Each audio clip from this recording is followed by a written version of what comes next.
Comment sortir d'une relation toxique? C'est le sujet de cette vidéo.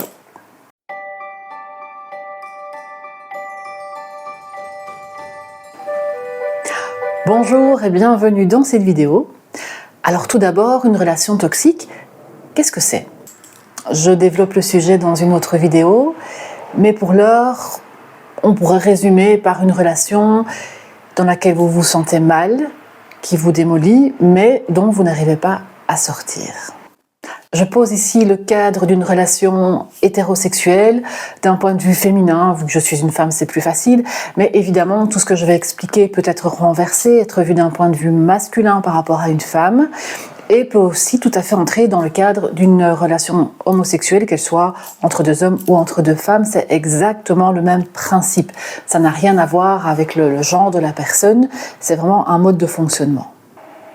Il y a un élément commun à toutes les relations toxiques, c'est le double message, l'ambiguïté.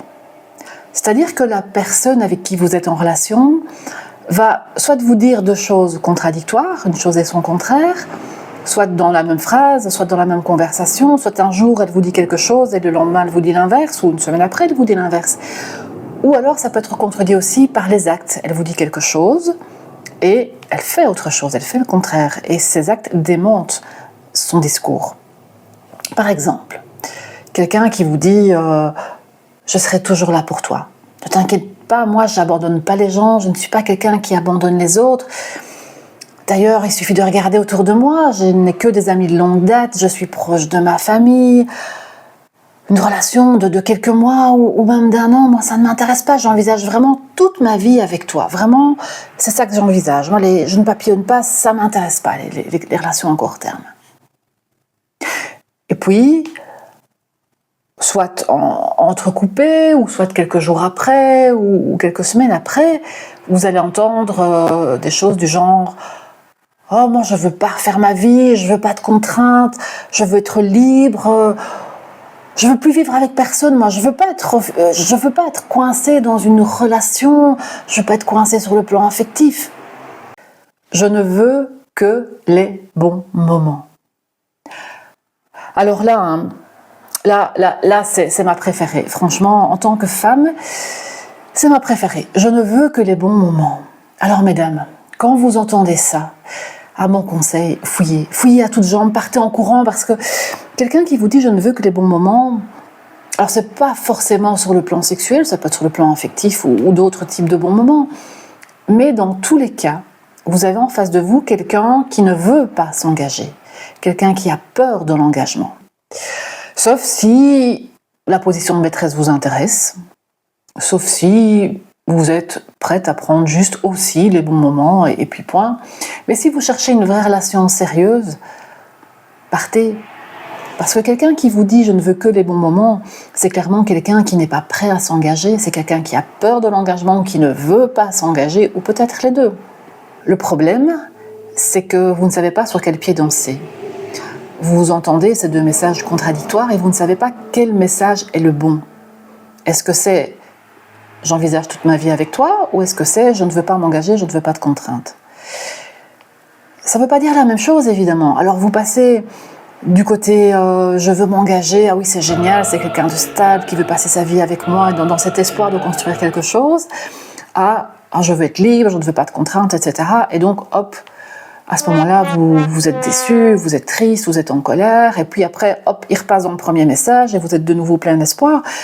Et alors, avec ce zigzag comme ça devient vraiment, ça devient invivable, parce que vous vous détruisez, vous déprimez, vous vous fatiguez à essayer de comprendre quel est le vrai message derrière, quel est le bon message, et vous devenez complètement dingue à la fin. Ou alors, vous choisissez inconsciemment d'entendre et de croire uniquement le message qui vous arrange, c'est-à-dire le premier. Je serai toujours là pour toi, j'envisage ma vie avec toi, etc. Mais malgré tout, comme les actes de votre chair et tendre viennent contredire ce discours, vous sentez que quelque chose ne va pas, vous êtes mal à l'aise, il y a quelque chose qui vous gêne et vous n'arrivez pas trop à définir quoi. Et dans tous les cas, de toute façon, vous vous sentez mal et c'est invivable. Du moins, si vous voulez une relation sérieuse et que vous avez envie de vous engager, que vous êtes attaché à la personne. Évidemment, si vous aussi, vous voyez ça comme des petits moments tranquilles, sans attachement, il n'y a pas de problème. Donc, comment sortir de là? Comment fait-on pour sortir de ce genre de relation toxique dans lequel on se sent mal, mais en même temps, on a envie de rester, on a envie d'y croire? Eh bien, la première chose, le plus dur, c'est de l'admettre. Conscientiser que vous êtes mal dans cette relation, qu'elle ne vous convient pas. Admettre que c'est peut-être pas l'homme de votre vie. Admettre que peut-être il vaudrait mieux le quitter parce que ça n'ira jamais. C'est le plus dur, ça fait mal, ça demande de faire un certain deuil de cette relation idéalisée, rêvée. Une fois que vous avez réussi à admettre que peut-être ce n'est pas la bonne personne pour vous, si vous êtes encore coincé dans cette relation, que vous n'avez pas réussi à mettre un stop et se dire « Ok, c'est pas la bonne personne, elle ne me convient pas, point, stop ». La deuxième chose, c'est repérer toutes les contradictions.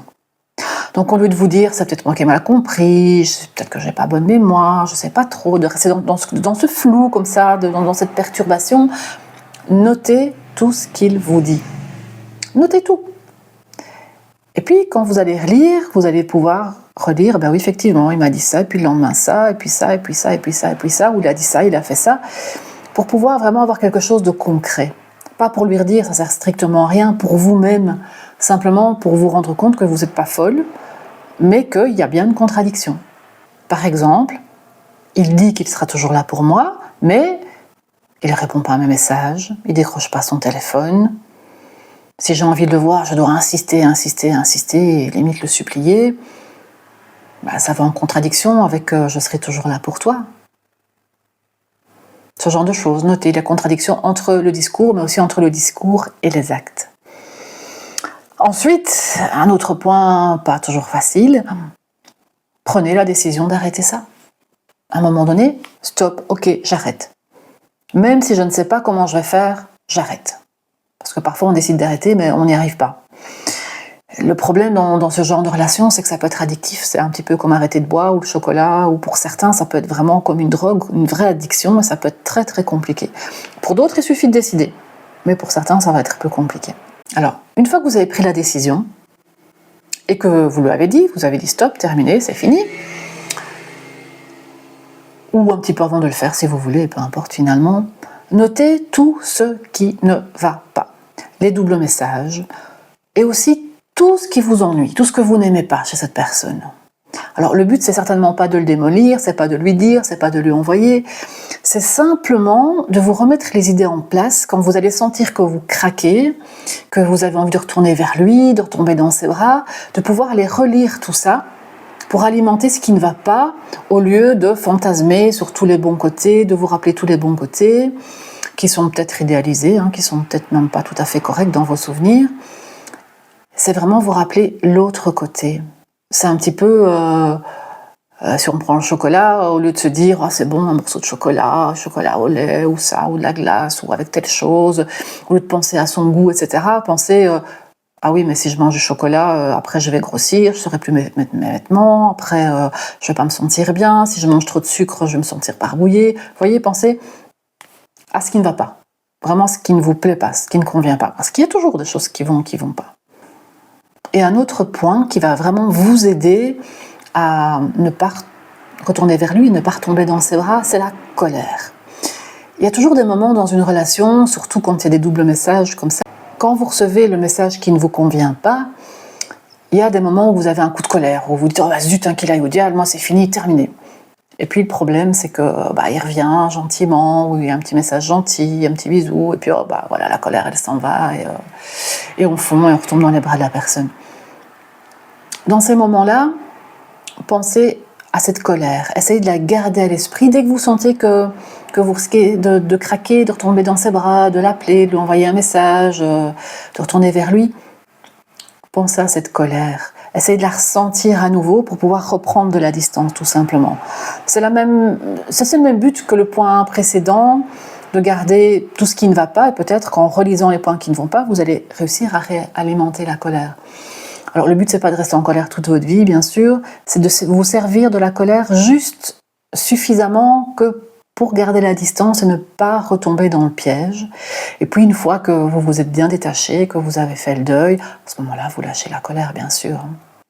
Parce que finalement, le plus dur dans ce genre de relation, qui est très souvent addictive, comme dans toute addiction, c'est pas tellement d'arrêter, c'est de ne pas recommencer. On dit toujours, un alcoolique qui arrête de boire, c'est le premier verre qui risque de tout déclencher. Là, c'est pareil, hein. Il suffit d'un message, il suffit de se voir, il suffit d'un câlin et c'est reparti. Donc le plus dur, c'est ça, c'est ne pas retomber dans l'addiction, dans les bras de la personne. Surtout si vous sentez qu'il vous aime. Parce que malheureusement, ça arrive. C'est pas toujours des pervers narcissiques qui agissent comme ça. Parfois, c'est quelqu'un qui vous aime vraiment, oui, mais il agit comme ça parce qu'il est paniqué par l'engagement, parce qu'il a peur de l'abandon, parce qu'il a peur de souffrir, ou que sais-je d'autre.